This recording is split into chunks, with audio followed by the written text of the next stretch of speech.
So hi guys, good evening. So ayan, wala tayong makeup na. So magbablog lang ako kasi ngayon ko lang maisingit kasi nga gabi na.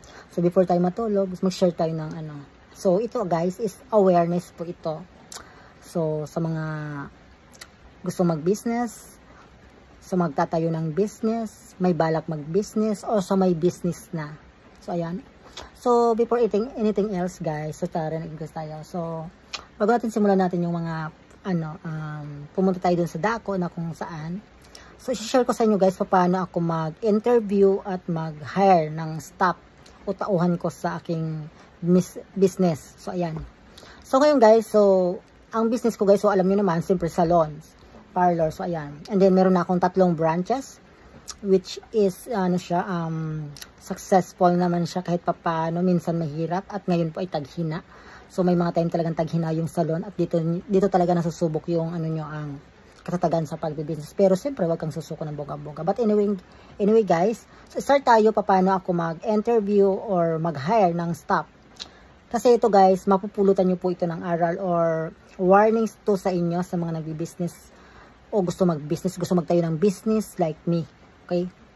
So siyempre tayo guys, so alam naman ng karamihan, magbubuhat tayo ng bangko. So, mabait tayo ng bonggang-bongga. So, hindi tayo masyadong, sa staff, hindi tayo masyadong mahigpit ng bonggang-bongga. So, yun na nga guys.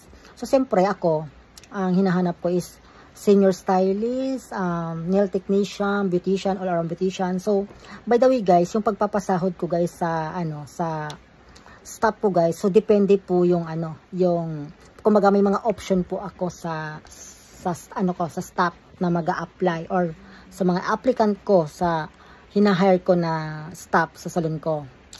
So, ang ginagawa ko guys, ganito guys. So, halimbawa, nagpasa sila ng resume. And then, doon sa resume guys, so, tinitingnan ko yung background nila, siyempre, of course. So, ayan, kapag medyo magaling siya guys, so, halimbawa, medyo, doon muna tayo sa medyo mababa ang So, sa medyo, halimbawa nga guys, may mga beautician tayo na medyo, di lahat alam yung pagdating sa salon na gawain. So yung starting ko dito guys is siya guys, 10,000 per month and 10% commissions. And then meron to ito guys mga benefits guys, yung mga sagot ko dito yung SSS nila guys, yung mga sa yung mga benefits nila. So ayan, sinasagot ko po sa monthlyhan guys yung yung benefits nila guys sa government. And meron pa akong isang bali, ang dami palang option ng kumbaga kasi binibigyan ko silang option para makapagpili sila at para hindi sila maging dihado or hindi naman lahat maging akin lahat yung kita. Kumbaga malaki rin dapat yung kitain nila. So nasa sa kanila kung anong pipiliin nila. So by the way na nga, yung monthlyhan ko guys, isinasagot ko lahat ng kanilang benefits. So ayan, meron ako niyan libre yan by the way, libre lunch pala yan. So, ayan. Libre lunch, libre coffee, libre water. And by the way, guys, yung water kasi is mineral, So, siyempre, nagbibili sila ng mineral. And then, guys, ito pa. Meron naman akong 35%. Ito na, commission lang. Wala siyang monthlyhan. So, commission lang siya. 35%. So, sagot ko din dito yung, yung SSS nila, guys. Yung benefits nila. Pero, guys, doon sa benefits na loan guys, parang minsan pa sila parang hindi pa ito makatarungan compare sa kanila.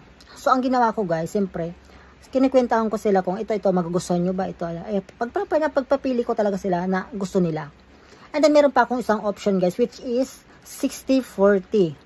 Yung sa 60-40 guys, so ganito yung labanan sa salon. Yung 60-40, yung 40% is sa yung 40% sa staff. And then 60% is sa management, which sa counter po yung 60%. And then guys, sa haircut naman guys is tawag ito, 50-50 po yun. Sa kilay naman, sa kanila po yun lahat. Kung dagdag po yun sa nila income and pang snack. And then yung paggupit ng bangs, sa kanila din po yun. Sa 60-40 binibigay ko po yun sa kanila.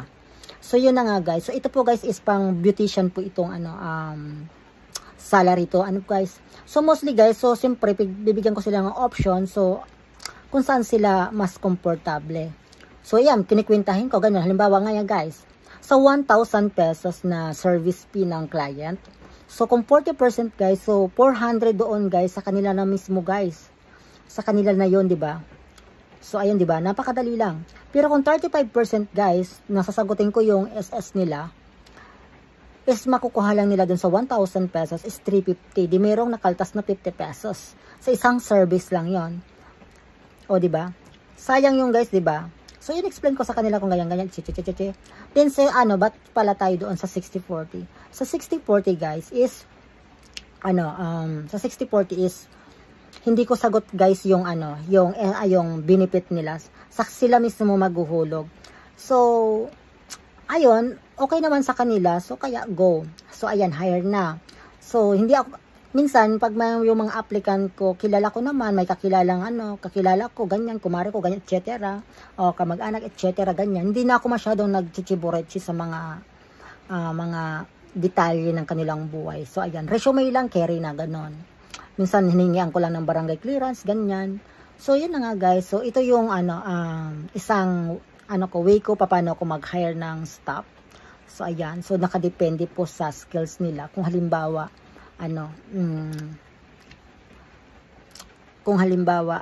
medyo may naina pa, doon ka muna sa may naina.